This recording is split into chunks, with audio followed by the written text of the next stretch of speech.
For more on this, we can cross to our correspondent in Kyiv, Emmanuelle Chaze.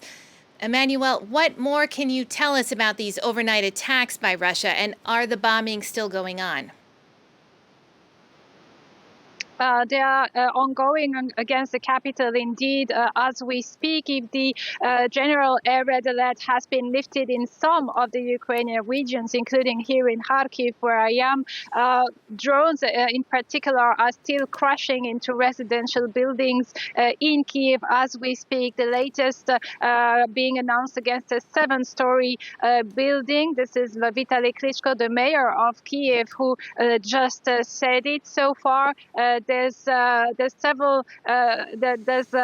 least 19 people who have been injured in those attacks against the Ukrainian capital. And Vitaly Klitschko also said that over 2,600 residential buildings are now without power, and 1/3 of the capital is also deprived of heat.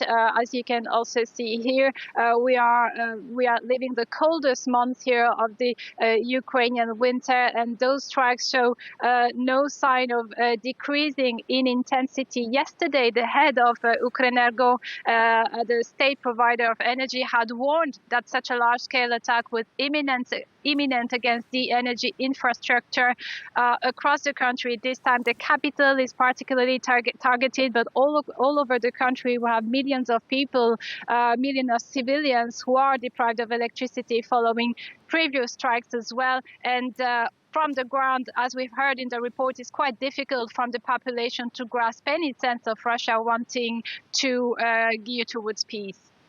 Now, Emmanuelle, these attacks come as President Zelensky had announced that he'll be meeting with Donald Trump in the U.S. on Sunday.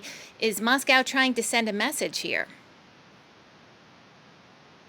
Well, Moscow already hinted at the fact that the 20 points proposal differ radically from what Russia wants from any talk with Ukraine. So this will come as no surprise here on the ground if Russia continued such strikes. But over the past few days, President Volodymyr Zelensky had proven quite optimistic about those talks, at least not about Russia's answer, but at least about the talks with Washington. He said that as is this plan, this framework for a peace project was acceptable at 90% from the Ukrainian side. Of course, there are questions that remain unanswered, and that is that of territorial concessions. Ukraine and Volodymyr Zelensky has said he was open to the creation of a demilitarized zone, but only at the condition that Russia would accept to withdraw its troops from certain regions, and also if a ceasefire